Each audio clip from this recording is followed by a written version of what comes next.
বছরের প্রথম শুক্রবারে কি স্বস্তিতে মাছ কেনা যাচ্ছে? এমন প্রশ্নের উত্তর হবে আপাতত না। কেননা 2 সপ্তাহ ধরেই চড়া সব রকম মাছের দর, সেই পারদ যেন আরও চলেছে। চাষের রুই, কাতল কিংবা পাঙ্গাস কিনতে গেলেও নিস্তার নেই। ব্যবসায়ীদের যুক্তি, কুয়াশার কারণে আহরণ কমে গেছে। এদিকে ছেড়ে কথা বলছে না দেশি মুরগি, তবে মধ্যবিত্তের নাগালে আছে ব্রয়লার আর ডিম। নতুন ব্লেন্ডে আরো রিচ অ্যারোমায় সেলন ফ্যামিলি ব্লেন্ড টে। নতুন বছরের প্রথম শুক্রবার প্রতি বছরই সর্বসাধারণের চাওয়া থাকে আর কিছু না হোক, বাজার যেন কিছুটা স্বস্তির খবর দেয়। তীব্র শীতের মাঝেও বছরের প্রথম ছুটির দিনে সেই স্বস্তির খোঁজেই নগরবাসী, কিন্তু প্রত্যাশা পূরণ হলো কি? নতুন বছরে শুধু ক্যালেন্ডার চেঞ্জ হয়েছে, কিন্তু মানুষের আসলে জীবনযাত্রা মান আসলে চেঞ্জ হয় নাই। নতুন বছর এখন মানুষের দাম অনেক বেশি, আগের তুলনায় অনেক বেশি।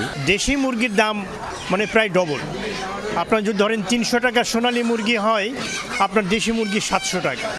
মাছের বাজারে গিয়ে কিছুটা নিরাশই হতে হচ্ছে মাছপ্রিয় বাঙালির। কদিন আগে কমলেও নতুন বছরে আবার চড়া দর। রুই কাতলের কেজি কিনতে গুনতে হচ্ছে 450 টাকা। নদীর আয়ের থেকে শুরু করে সব জাতেরই দাম শুনে পিলে চমকে ওঠার জোগাড়। শীত বাড়ায় মাছ ধরা পড়ছে কম, তাই যোগানের অভাবে দাম বাড়তি বলছেন বিক্রেতারা।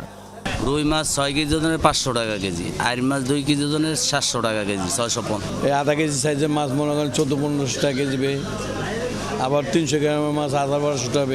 যারা মাছ ধরে গ্রাম অঞ্চলে, ঠিক আছে, ওরা বলছে যে আমরা মাছ ধরতে পারতেছি না, প্রচুর ঠান্ডা, এই জন্য দেশি মাছটা একটু কম পাওয়া যাইতে আছে। দেশি মুরগিও জাত চেনাতে ভুল করছে না। কেজি চাওয়া হচ্ছে 580 টাকা। সোনালী জাত কিনতে খরচ করতে হচ্ছে 300 টাকার মতো, যদিও ব্রয়লার মিলছে 170 টাকাতেই। তবে দেশি জাতের হাঁস দিয়ে শীত উৎসব করতে চাইলে পকেট থেকে বেরিয়ে যাবে 700 টাকার মতো।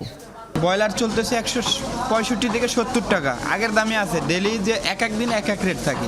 সিজন তখন পিকনিক বিয়ে শাদী, এমন এই সিজনে একটু দামটা কম বেশি থাকে।